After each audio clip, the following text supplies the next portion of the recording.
Hello. അപ്പം നമ്മളിന്ന് പോണതൊരു hospital case കാരണം കോയമ്പത്തൂരേക്കാണ് കേട്ടോ.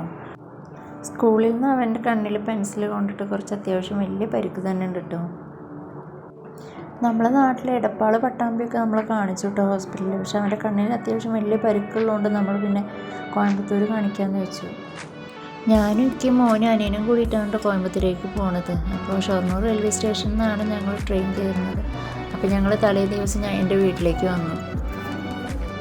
പുലർച്ചെ 4:50 കേട്ടോ ട്രെയിൻ. അപ്പം ഞങ്ങളൊരു 3:30-4 മണിയാകുമ്പോഴത്തേക്കും ഞങ്ങൾ റെയിൽവേ സ്റ്റേഷനിലെത്തി.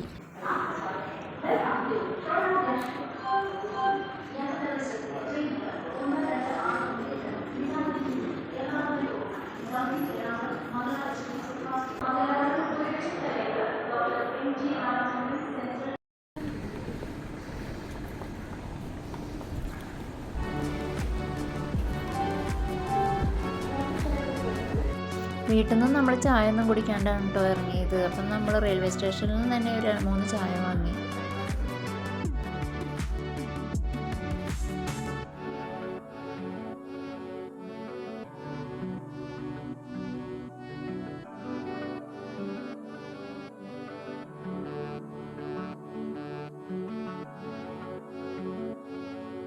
ചായ കുടിച്ചിട്ട് ഞങ്ങൾ നേരെ പ്ലാറ്റ്ഫോമിലേക്ക് പോയിട്ടോ. 4:50 ട്രെയിൻ 5:30 മണിയൊക്കെയാണ് വന്നത്. കുറച്ച് ഡിലേ ആയിരുന്നു ട്രെയിൻ.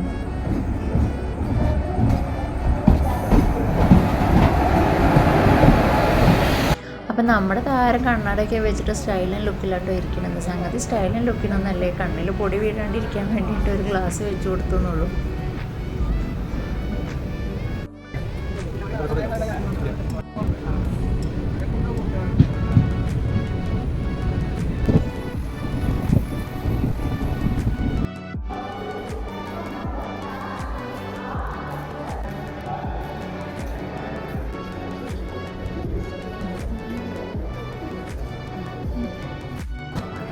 ഒരു 7:50 ആയപ്പോഴത്തേനും ഞങ്ങൾ കോയമ്പത്തൂർ റെയിൽവേ സ്റ്റേഷനിൽ ഇറങ്ങി.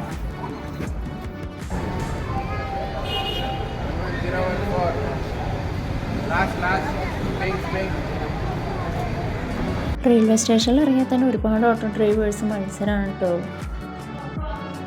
ട്രെയിനിൽ നിന്ന് ഇറങ്ങി വരുന്ന പാസഞ്ചേഴ്സിനോട് ഓട്ടോയിൽ കയറാൻ പറഞ്ഞിട്ട്. അപ്പം നമ്മളൊരു ഓട്ടോ വിളിച്ചിട്ട് നേരെ അരവിന്ദ് ഐ ഹോസ്പിറ്റലിലേക്ക് പോന്നു. ജീവൻ പണയം വെച്ചിട്ട് വേണം കേട്ടോ വരാൻ, അത്രയും ഹൈ സ്പീഡുമാണ്.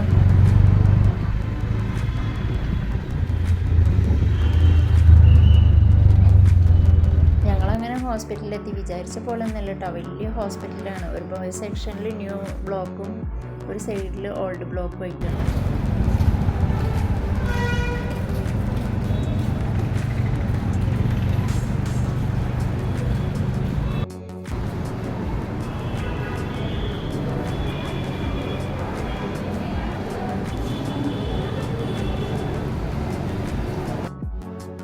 ആദ്യമായിട്ട് പോകണവരെ ഹെൽപ്പ് ചെയ്യാൻ അവിടെ എൻക്വയറീസും കാര്യങ്ങളൊക്കെ ഉണ്ട് കേട്ടോ. നമ്മളെ ഹെൽപ്പ് ചെയ്യാൻ ഒരുപാട് പേരുണ്ട് അവിടെ. ചെന്നപാട് ഞങ്ങൾക്ക് ഒരു ഫോം തന്നപ്പോൾ അത് പൂരിപ്പിച്ചിട്ട് രജിസ്ട്രേഷൻ്റെ അവിടെ പോയിട്ട് ക്യൂ നിൽക്കാൻ പറഞ്ഞു.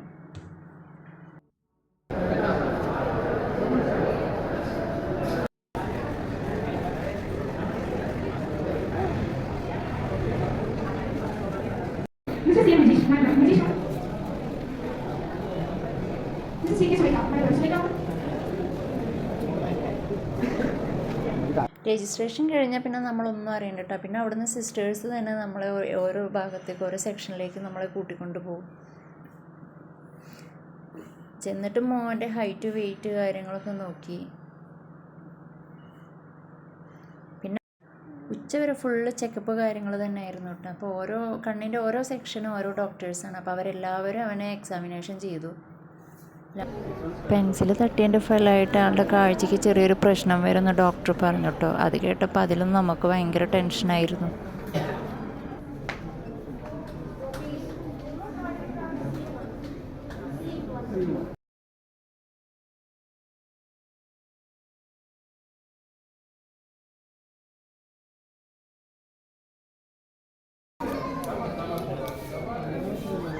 ഞങ്ങൾക്കൊക്കെ ഷോക്കായത് എന്താണെന്ന് വെച്ചാൽ കോർണിയയുടെ ഡോക്ടർ അവനെ പരിശോധിച്ചപ്പോൾ അവൻ്റെ കണ്ണിൽ ചെറിയൊരു കരട് ഇരുന്നിരുന്നു. അത് മറ്റുള്ള ഹോസ്പിറ്റലിൽ എടുക്കാൻ പറ്റില്ല എന്നാണ് പറഞ്ഞിരുന്നു. പക്ഷേ ഇവിടെ വന്നപ്പോൾ അത് എത്രയും പെട്ടെന്ന് എടുക്കണമെന്നായി. സർജറി വേണമെന്ന് പറഞ്ഞു. നമ്മൾ ഡോക്ടറെ കൺസൾട്ടേഷന് മാത്രം വേണ്ടി വന്നതാട്ടോ. പക്ഷെ ആൾ പാവം അന്ന് തന്നെ സർജറിയും ചെയ്യേണ്ടി വന്നു.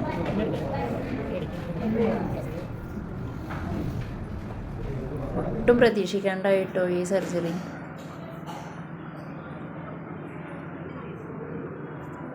പിന്നെ സർജറി പറഞ്ഞതിന് ശേഷമുള്ള വീഡിയോസുകളൊന്നും നമ്മൾ എടുത്തില്ല കേട്ടോ. പിന്നെ ആകെ ടെൻഷനായി.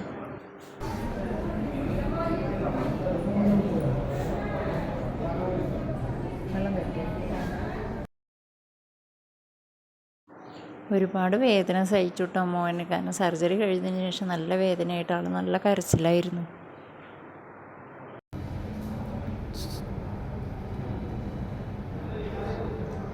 ഇത് സർജറി കഴിഞ്ഞ് 2ാമത്തെ ദിവസമാണ് കേട്ടോ.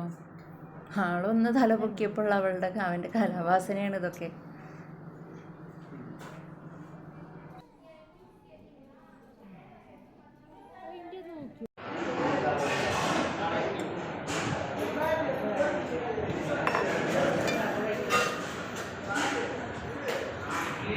ഒരുപാട് വിഷമം തോന്നിയ ദിവസങ്ങളായിരുന്നു കേട്ടോ ഈ ഒരു 2 ആഴ്ചയൊക്കെ.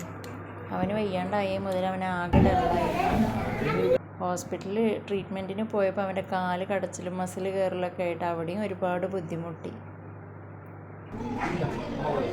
സത്യത്തിൽ ഈ 2 ദിവസം എല്ലാവരും എന്താ പറയുക, അങ്ങനെ ഒരു അവസ്ഥയിലായിരുന്നു.